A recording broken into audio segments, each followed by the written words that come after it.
Everyone, welcome to our channel information of one. आज हम बात करेंगे एक्टिव और पैसिव वॉइस की और इनका बेसिक टू एडवांस समझेंगे स्टेप बाय स्टेप।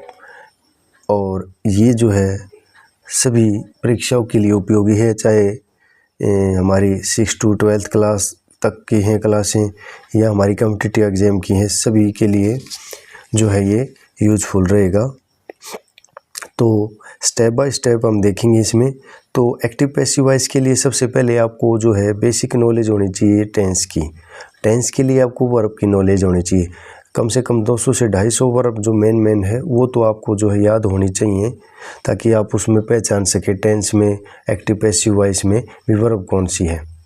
जैसा कि मैंने पहले भी आप सभी को बताया है वीडियो में, जितने भी हमारे सब्जेक्ट और ऑब्जेक्ट बनते हैं नाउन या प्रोनाउन से बनते हैं। तो एक्टिव पैसिव वॉइस के लिए आपको जो है टेंस की आवश्यकता होती है, टेंस की नॉलेज आपको होनी चाहिए। अगर टेंस ने आपने नहीं देखे हैं तो टेंस आप हमारे जो है चैनल पे जाके डिटेल स्टडी कर सकते हैं। तो चलिए स्टार्ट करते हैं एक्टिव पैसिव वॉइस, और हम स्टेप बाय स्टेप इसमें जानेंगे कैसे एक टेंस से दूसरे टेंस में जो है बदला जाता है पैसिव वॉइस में। तो उससे पहले इसकी कुछ बेसिक रूल है वो आप समझ लीजिए। एक्टिव वॉइस क्या होता है? एक्टिव होता है चुस्त, पैसिव होता है सुस्त। जैसे आप अभी ये देखिए, सीता सिंग्स ए सॉन्ग्स, सीता एक गाना गाती है, ये एक्टिव वॉइस है। इसमें क्या है? सीता के द्वारा गाना गाया जा रहा है, इसमें सब्जेक्ट कोई है जो है वो कार्य कर रहा है। अब इसका पैसिव वॉइस जब हम बनाएंगे, a song is sung by Sita, एक सॉन्ग और गीत जो है सीता के द्वारा गाया जाता है। तो इसमें जो है सब्जेक्ट के ऑब्जेक्ट के द्वारा कार्य किया जाता है, मतलब, और पहले में सब्जेक्ट जो है डूअर है, सब्जेक्ट से कार्य किया जाता है सीधे तौर पर। और ये एक तरह से एक बात को कहने का माध्यम है, दोनों का सेम है वो है, लेकिन माध्यम जो है एक तरह से इसमें सब्जेक्ट है पहले में कार्य एक्शन करता है, दूसरे में सेंटेंस में जो है वर्ब के सब्जेक्ट के ऊपर एक्शन का प्रभाव पड़ता है, इसलिए वो पहले सेंटेंस के वर्ब का ऑब्जेक्ट बन जाता है।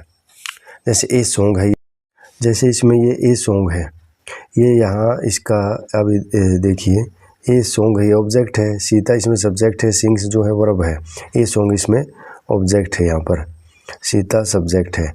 तो इसका ऑब्जेक्ट को हम सब्जेक्ट बना लिया यहाँ पर, और उसके बाद ए सॉन्ग एक वचन है इसलिए यहाँ इज सप्लाई किया। आगे चल के आपको रूल बताएंगे भी कैसे हुआ ये इज क्यों लगा है यहाँ पे, क्योंकि ये प्रेजेंट जो है इंडेफिनिट टेंस का वाक्य है, सिंग्स वर्ब की फर्स्ट फॉर्म के साथ ऐसे लग जाता है तो उसकी पहचान होती है, तो इसलिए हमने यहाँ इज लगाया। तो इस तरह से हमने समझना है। तो इसमें एक्टिव वॉइस में जो है सब्जेक्ट के द्वारा कार्य किया जाता है, पैसिव में ऑब्जेक्ट पर जो है कार्य किया जाता है, उसके वर्ब के सब्जेक्ट के ऊपर एक्शन का प्रभाव पड़ता है। तो ये आप ध्यान रखना, जो एक्टिव वॉइस में कर्ता कारक प्रदान होता है और पैसिव वॉइस में कर्म प्रदान होता है। तो अब देख लेते हैं एक्टिव वॉइस। जब किसी वर्ब का सब्जेक्ट एक्शन करता है तो उस वर्ब को हम एक्टिव वॉइस मानते हैं। जैसे I made a mistake, passive voice. जब एक्टिव वॉइस का ऑब्जेक्ट सब्जेक्ट बन जाए तो वर्ब पैसिव वॉइस में होता है। जैसे a mistake was made by me. तो इस तरह से हम जो है दे सकते हैं। जैसे यह मेड वर्ब की सेकंड फॉर्म आई है, तो सेकंड फॉर्म है तो past tense, past indefinite tense है इसमें। पास्ट इंडेफिनिट टेंस को हम वाज वर्ब, इसमें जब पैसिव बनाएंगे तो वाज वर्ब लगाएंगे। वाज एक वचन सब्जेक्ट के साथ, वर्ब वचन सब्जेक्ट के साथ लगता है। मिस्टेक वाज, एक मिस्टेक या एक थी तो वाज लगाया, मेड बाई और बी के साथ वर्ब की थर्ड फॉर्म। अभी आगे बात करेंगे इसके विषय में। तो एक्टिव वॉइस में कर्ता प्रदान होता है, पैसिव वॉइस में कर्म प्रदान होता है। तो it is the only form of the verb in sentence which show whether the subject is the doer और the receiver of the action. Passive voice का कब यूज़ करते हैं हम? देखो, कुछ इंपॉर्टेंट जो बातें हैं आपने ध्यान में रखनी है। जब वर्ब द्वारा प्रदर्शित एक्शन महत्वपूर्ण और डूअर उतना महत्वपूर्ण न हो, उसी कारणवश उसका उल्लेख न हुआ हो। जब वर्ब की इंपॉर्टेंस ज़्यादा दिखाई जाए, डूअर की न दिखाई जाए। जब सब्जेक्ट या एजेंट जो अज्ञात हो या महत्वहीन हो, उसका महत्व न हो। जब किसी साइंटिफिक या टेक्निकल प्रक्रिया वर्णन करते समय ऑब्जेक्टिव रिपोर्टिंग की आवश्यकता पड़े। तो रूल है इसके लिए कुछ चेंज करने के। देखिए नंबर 3 पर, rule for changing a verb from the active voice. यदि एक्टिव वॉइस के वर्ब के ऑब्जेक्ट ग्रुप, क्योंकि कई बार क्या है 3-4 शब्द मिलकर भी ऑब्जेक्ट हो सकते हैं, को पैसिव वर्ब का सब्जेक्ट बना दिया जाए। जो एक्टिव वॉइस का ऑब्जेक्ट है उसको तो हम क्या, ये देखिए इसमें एक्टिव वॉइस का जो सब्जेक्ट है उसको पैसिव वॉइस का जो है ऑब्जेक्ट बना देंगे और जो एक्टिव वॉइस का ऑब्जेक्ट है उसको सब्जेक्ट बना देंगे। ये ध्यान रखना, यदि एक्टिव वर्ब के सब्जेक्ट को सदा नहीं किसी प्रीपोजिशन बाय द्वारा ऑब्जेक्ट बना दिया जाए बाय का।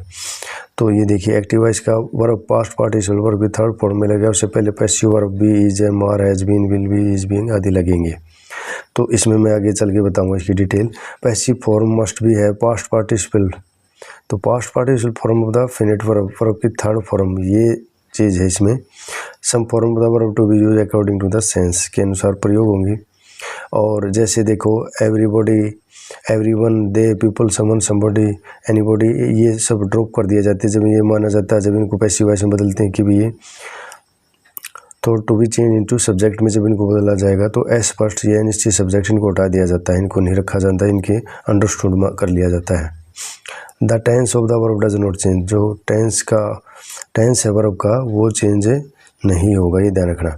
अब ये इम्पोर्टेंट है, देखो यदि याद रखिए पैसिव वॉइस पहचानने का शॉर्टकट मैं आप सभी को बता रहा हूँ। एग्जाम में आप बिल्कुल शॉर्टकट और कोई चीज़ भी नहीं देखते, सिर्फ ये दो चीज़ें देख लिए। एक क्या, बी प्लस वर्ब की थर्ड फॉर्म आई हो। बी की फॉर्म कौन सी होती है, एक तो ये बी हो गया खुद, देखो ये रहे 8 शब्द हैं ये, अगर इनके साथ आपको वर्ब की थर्ड फॉर्म मिल जाए तो वो क्या होता है, पैसिव वॉइस का वाक्य होता है। तो डायरेक्ट आप पहचान सकते हो वाक्य में और कोई चीज़ न देखकर। इसमें ये है be, is, am, are, was, were, been और बीइंग, तो ये 8 शब्द ऐसे हैं। अगर आप ये शॉर्टकट ये ध्यान रखना चाहते रखो तो आसानी से आप उसमें पैसिव वॉइस को पहचान सकते हो। तो इसके बाद हम इसकी टेबल के बारे में जानेंगे और टेंस जो चार्ट है उसके बारे में जानेंगे भी, क्योंकि टेंस चार्ट आपको याद है तो आपको एक्टिव पैसिव समझने में आसानी होगी। उसके बाद नरेशन चैप्टर जो उसको भी समझने में आसानी होगी। तो अभी हम बात करेंगे उसमें टेंस चार्ट और प्रोनाउन के चार्ट के बारे में। ये देखिए हमारा जो है पैसिव वॉइस बनाते समय टेंस के अनुसार वर्ब को निम्नलिखित तरीके से हम जो है बदल सकते हैं। ये ध्यान रखना, अपने कुल 12 टेंस होते हैं, उनमें से केवल 8 टेंस की ही पैसिव फॉर्म बन सकती है, अन्य की नहीं बनती। 4 टेंस ऐसे हैं जैसे प्रेजेंट परफेक्ट कॉन्टिन्यूस है, पास्ट परफेक्ट कॉन्टिन्यूस है, फ्यूचर कॉन्टिन्यूस है, फ्यूचर परफेक्ट कॉन्टिन्यूस है। तो ये 4 ऐसे टेंस हैं जिनकी जो पैसिव वॉइस नहीं बना सकते हम, तो केवल 8 की बनेगी, उसमें आपने ध्यान रखना है। देखो ये चार्ट है, ये प्रॉपर तरीके से आप जो है अपने इसमें लिख लें। ये देखो सबसे पहले हमारा है present indefinite tense. Present indefinite में वर्ब की फर्स्ट फॉर्म के साथ एस या एस होता है या वर्ब की फर्स्ट फॉर्म होती है, और इसमें डू डज होता है। ठीक है, डू डज मिलेगा नेगेटिव इंटरगेटिव में और इंटरगेटिव नेगेटिव में, या वर्ब की फर्स्ट फॉर्म के साथ ऐसे एस या वर्ब की फर्स्ट फॉर्म मिलेगी। तो इसको पैसिव वॉइस जब हम बनाएंगे तो उसमें क्या बदलना है हमने, वर्ब की फर्स्ट फॉर्म को is, am, are plus verb की थर्ड फॉर्म, ये रिटर्न यहाँ पर है वर्ब की थर्ड फॉर्म है, उसमें हमने जो है बदल देना है। ये आपने ध्यान रखना है। ये चार्ट आप प्रॉपर तरीके से याद कर लें, तभी आपको, अगर याद है आपको टेंस आपने किए हैं तो आपको बिल्कुल आसान लगेगा, एक्टिव पैसिव वॉइस तुरंत समझ में आ जाएगा। दूसरा है प्रेजेंट कॉन्टिन्यूस, इसमें is, am, are plus I N G लगता है वर्ब के फर्स्ट फॉर्म के साथ, तो उसमें आपने क्या बनाना है, जो आई एन जी वाले हैं ये ध्यान रखना है। जो कॉन्टिन्यूस टेंस है जैसे प्रेजेंट कॉन्टिन्यूस है, पास्ट कॉन्टिन्यूस है, उसमें आई एन जी वाले ध्यान रखना। जो आई एन जी वाले होते हैं उसमें बीइंग लगाना हमने, और जो परफेक्ट टेंस होते हैं उसमें हमने बीन लगाना है। तो ये शॉर्टकट मैं आपको बता रहा हूँ ताकि आपको ज़्यादा, अगर रूल एग्जाम नज़दीक है, रूल याद नहीं करना चाहते तो ये शॉर्टकट इस तरह से आप याद रख सकते हैं। तो इसमें देखो is, am, are plus I N G verb की फर्स्ट फॉर्म के साथ आता है एक्टिव वॉइस में।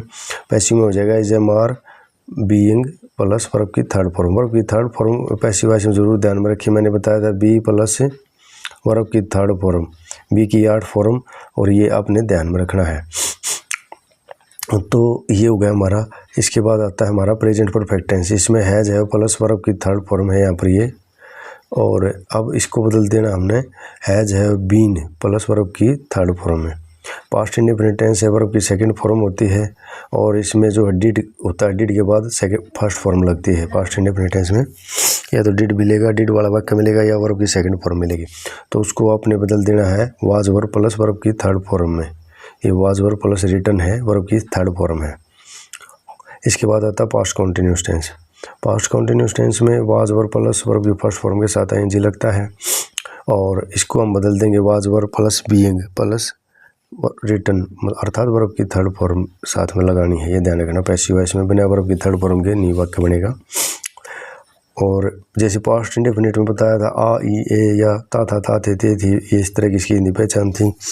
और तो इस तरह से हम देख सकते पास्ट कंटिन्यूस की थी, रहा था रहे थे रही थी, तो इस तरह से हो जाएगा। और इसको चेंज करना ये बता दिया मैंने। वाज किसके एक वचन सब्जेक्ट के साथ, वर बहुवचन सब्जेक्ट के साथ लगेगा। पास्ट परफेक्ट टेंस में हैड प्लस रिटर्न मतलब अच्छा हैड प्लस वर्ब की थर्ड फॉर्म लगती है। तो इसमें पास्ट परफेक्ट में वो चुका था चुकी थी ये हिंदी पहचान होती है। और इसको हम बदल देंगे हैड बीन प्लस वर्ब की थर्ड फॉर्म में।